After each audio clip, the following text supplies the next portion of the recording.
बिस्मिल्लाहिर्रहमानिर्रहीम। अस्सलाम वालेकुम। आज 22 मई है और दिन है सोमवार का।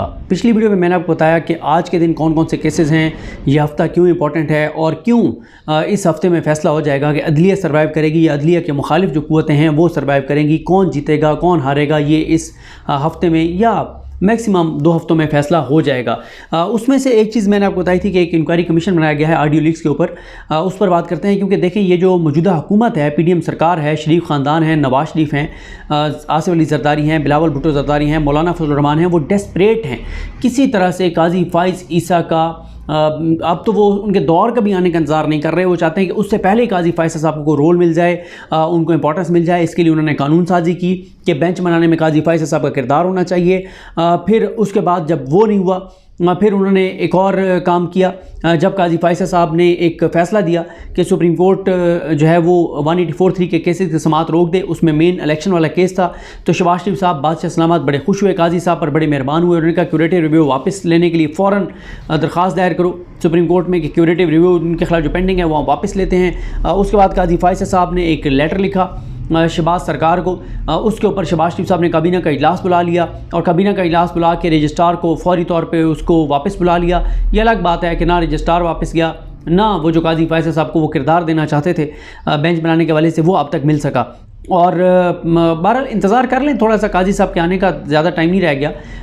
और शरीफ ख़ानदान क्योंकि उनका माजी का तजर्बा काजी साहब के साथ बहुत अच्छा है कि जो डॉन लीग्स कह रहा हूँ, जो हुदैबिया केस है वो जिस तरह से बंद हुआ, फिर नून लीग ने बहुत ज़्यादा तवक्कुआत वाबस्ता कर ली काजी फ़ाइज़ साहब से कि काजी साहब आएंगे तो सब चीज़ें ठीक हो जाएंगी, इमरान खान को भी वो हमारे रास्ते से हटा देंगे, नवाज शरीफ को भी वापस ले आएंगे, सारे हमारे केसेस भी ख़त्म कर देंगे। मैं बार बार ये कह रहा हूँ कि उन्होंने कुछ ज़्यादा ही उम्मीदें काजी फ़ाइज़ साहब से वाबस्ता कर ली हैं।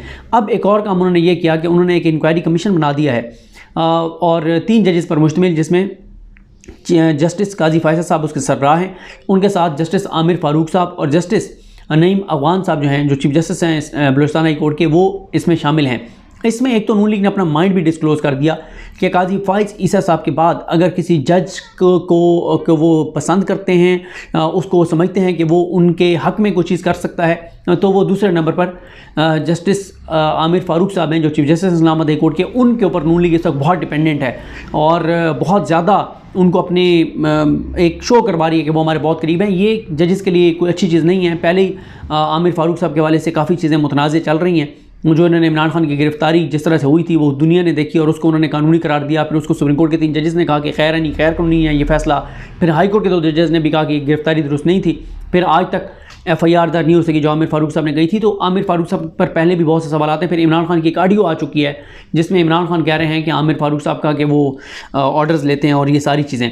तो पहले ही आमिर फ़ारूक साहब मुतनाज़े हैं, हो चुके हैं इस हुकूमत के लिए और इमरान खान के अगेंस्ट। फिर वो टेरियान वाला मैं आपको बता चुका हूँ तफसील के साथ, वो जो उन्होंने किया। तो अब ये एक और मामला आमिर फ़ारूक साहब के कंधों पर इन्होंने बड़ा भारी बोझ लाद दिया है, ये ऑडियो लीक्स वाला। उस पर मैं आपको बताता हूँ, कोई 10-11 पॉइंट्स मैंने लिखे हुए हैं कि क्यों ये बड़ा मुश्किल हो गया, काजी साहब को उन्होंने बड़ी बुरी तरह फंसा दिया है। लेकिन ये इंपॉर्टेंट है कि 19 मई को नोटिफिकेशन जारी हुआ था, 1 माह का वक्त दिया गया था। 19 मई को क्योंकि जुमा था, 20-21 सैटरडे संडे ऑफ होता है शहर इक़्तिदार में, इस्लामाबाद में। आज 22 मई पहला वर्किंग डे है, मंडे, उस नोटिफिकेशन के बाद। तो आज ये पता चल जाएगा कि काजी फ़ाइज़ साहब, आमिर फ़ारूक साहब और नईम अफ़गान साहब ये बैठते हैं, ये इसकी कार्रवाई को शुरू करते हैं, सेक्रेटेरिएट कायम होता है, अटॉर्नी जनरल को तलब करते हैं, या इनमें से कोई जज रिफ्यूज़ कर देता है कि मैं नहीं इस कमीशन कैसा बन सकता, या आज ये कमीशन चैलेंज हो जाता है सुप्रीम कोर्ट में, सुप्रीम कोर्ट आज इस पर को बेंच बैठा देती है। ये सारी चीज़ें बहुत इंपॉर्टेंट होंगी क्योंकि किया ये गया है कि जो इन्होंने कमीशन बनाया है ये 3 रुकनी, उसको जो ऑडियोज़ जिनका कहा गया है, जिन 7 ऑडियोज़ का कहा गया है कि उनके ऊपर आप इंक्वायरी करें, उनमें से एक audio chief justice Pakistan justice Umar Bandial साहब की मदर इन लॉ से मंसूब है मुबैना तौर पर। एक मज़ाहिर अली अकबर नकवी साहब और चौधरी परवेज़ इलाही के दरमियान बातचीत हो रही है। एक जो है वो आबिद ज़ुबैरी साहब की बातचीत हो रही है परवेज़ इलाही साहब के साथ। एक साकिब निसार साहब के बेटे की बातचीत हो रही है PTI के किसी टिकट होल्डर के साथ। एक ख्वाजा तारिक रहीम साहब की ऑडियो है, एक ख्वाजा तारिक रहीम साहब की अहलिया की ऑडियो है। और कुछ उन्होंने कहा जी लाहौर हाई कोर्ट के जो चीफ जस्टिस हैं उनके दामाद अली अफजल साई के हवाले से भी तहकीकात की जाएँ। अच्छा, एक तो उन्होंने कहा जी ये इसको देखें कि ये जाली तो नहीं है ऑडियोज़, अगर हैं तो इनमें जो गुफ्तगू हो रही है वो दुरुस्त है या गलत है, अगर वो दुरुस्त है तो फिर क्या कार्रवाई होनी चाहिए ये कमीशन बताए, और ये इसका मेन तो ये चीज़ है। अच्छा, अब आ जाए इसके कुछ पॉइंट्स जो मैंने लिखे हैं कि क्या क्या चीज़ें हैं जो इस वक्त कानूनी माहिरीन जिस पे बात कर रहे हैं कि इसमें क्या क्या फ्लॉज हैं ये कमीशन बनाने में। सबसे पहली बात तो ये है कि चीफ जस्टिस पाकिस्तान की इसमें राय नहीं ली गई। चीफ जस्टिस पाकिस्तान को नहीं लिखा गया कि आप इंक्वायरी कमीशन बनाएं, क्योंकि अगर सिटिंग जजेस चाहिए आपको इंक्वायरी कमीशन में तो उसके लिए ज़रूरी है कि चीफ जस्टिस पाकिस्तान से पूछा जाए। सुप्रीम कोर्ट का एक फ़ैसला भी इस हवाले से मौजूद है। दूसरा ये है, सबसे इम्पोर्टेंट वो ये है कि इसमें जो इसके बनाए गए हैं TORs जो बनाए गए हैं उसमें कहीं भी ये नहीं लिखा गया कि ये भी देखिए कमीशन कि ये ऑडियोज़ रिकॉर्ड किसने की हैं, ये जारी किसने की हैं। एक स्पेसिफिक चीज़ से रिलेटेड कुछ लोगों को टारगेट करके कौन था ये ऑडियोज़ रिकॉर्ड कर रहा था, किसने ये जो है वो ऑडियो जारी की हैं, इसके बारे में नहीं कहा गया। इसका मतलब यह कि हुकूमत को बड़ी क्लैरिटी है कि किसने ये रिकॉर्ड करके दी हैं और उस तरफ मामला ना जाए। तीसरा ये है कि ये सिलेक्शन देखें ना कि इधर से काजी फाइसद साहब, उधर से आमिर फ़ारूक साहब, चले नहीं मकवान साहब का तो अभी नहीं अंदाज़ा कि उनका क्या उनका पॉइंट ऑफ व्यू है या माइंड सेट है। बाकी 2 जजेस के तो अभी रिसेंटली चीज़ें सामने आ चुकी हैं सारी। फिर ये भी अब देखना होगा कि क्या काजी फाइसद साहब से पूछा गया या नहीं पूछा गया, या उनसे पूछे बगैर ही बना दिया गया है।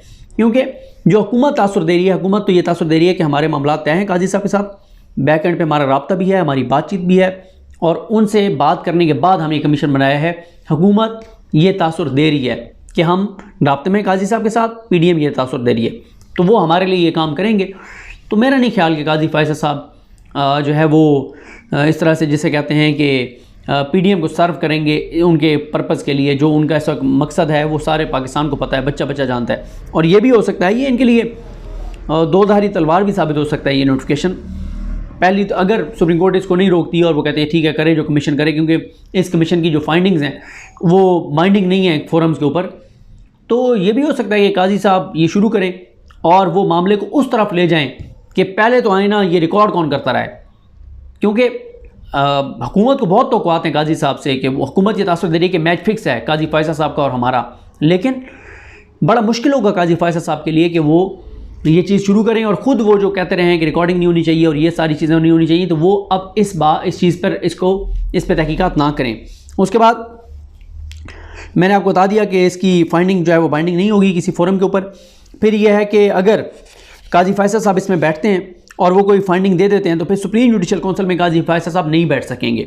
जब भी इससे रिलेटेड कोई भी मामला सुप्रीम जुडिशल काउंसिल में आएगा तो वो नहीं बैठ सकेंगे। लेकिन लगता यह है कि हुकूमत ने बड़ा ये अगली भी कंपोजिशन जहन में रखी है कि क्या होगा, कौन कौन सा जज आएगा सुप्रीम जुडिशल काउंसिल में, क्योंकि इन्होंने इसमें अहमद अली शेख साहब को नहीं रखा जो इस वक्त सुप्रीम जुडिशल काउंसिल के मेंबर हैं, जो इस वक्त हाई कोर्ट के जजेस में से जो है वो सबसे सीनियर हैं। यानी अगर सुप्रीम कोर्ट के बाद हाई कोर्ट के सीनियर 3 जजेस में से देखें तो सबसे सीनियर वो हैं, उनको नहीं रखा गया। और इसका मतलब यह है कि उनके जहन में था, हुकूमत के जहन में, कि ये मामला अगर सुप्रीम जुडिशल काउंसिल में आता है तो वहाँ पे अहमद अली शेख साहब जो है वो मौजूद होना चाहिए। फिर सुप्रीम कोर्ट का एक फ़ैसला है ऑडियोज़ के ऊपर, जो जस्टिस आसिफ सैयद खोसा साहब का फ़ैसला है, सुप्रीम कोर्ट का वो फ़ैसला है कि कोई भी ऑडियो है कब वो आप उसको बतौर एविडेंस पेश कर सकते हैं। उसके ऊपर जो क्राइटेरिया है वो इतना टफ़ है कि ये ऑडियोज़ उन पर पूरे ही नहीं उतरती कि रिकॉर्ड किसने किया, रही किसके पास, एडिट किसने की, जिसकी रिकॉर्डिंग हो रही उसे पता नहीं पता था, ये सारी चीज़ें जो कि जिसके मुताबिक तो ये ऑडियोज़ जो है वो कानून शहादत के ऊपर पूरी नहीं उतरती। फिर इसमें यह है कि क्या अब ये सुप्रीम कोर्ट के जजेस को ये कमीशन तलब करेगा या हाई कोर्ट के जज जिसमें बैठे हैं, हाई कोर्ट के जज बैठ के सुप्रीम कोर्ट के जजेस को तलब करेंगे। उनको तलब तो किया नहीं जा सकता, उनके खिलाफ तहकीकात सुप्रीम जुडिशल काउंसिल के अलावा को कर नहीं सकता, तो ये भी एक सवाल है। और फिर इसके अगर वो चीफ जस्टिस के खिलाफ को फाइंडिंग देते हैं काजी फाइसद साहब, तो वो तो खुद उसके बेनिफिशियरी हैं। अगर वो फाइंडिंग ऐसी देते हैं जिससे ये हो गया चीफ जस्टिस को, यानी ये मुमकिन तो नहीं है लेकिन एक लम्हे के लिए हुकूमत का जो प्लान है कि उमरता बंदयाल साहब को हटा दिया जाए, तो बेनिफिशियरी काजी फाइसद साहब खुद हैं। और ख़ुद काजी फाइसद साहब का जो असूल तय किया गया उनके अपने केस में, जिसमें उन्होंने नहीं बैठने दिया था जस्टिस सरदार तारिक मसूद साहब को, जस्टिस एजाजुल हसन साहब को, तो उसके मुताबिक तो फिर कि ये बेनिफिशियरी होंगे अगर मैं हटता हूँ तो ये फिर यहाँ पे भी असूल लागू होगा। तो ये कुछ चीज़ें हैं। मैं इस पर इमरान खान साहब के कुछ ट्वीट्स हैं, एक ही ट्वीट है उसमें उन्होंने लिखा है, वो मैं आपके सामने रख देता हूँ, फिर हम वीडियो का अख्ताम करते हैं। उसमें उन्होंने बड़े अहम सवाल उठाए हैं। इमरान खान साहब ट्वीट करते हुए ये कहते हैं कि वफाकी हुकूमत ने ऑडियो लीक्स के मामले पर 2017 के कमीशन ऑफ इंक्वायरी एक्ट के सेक्शन 3 के तहत इंक्वायरी कमीशन तश्कील दिया है।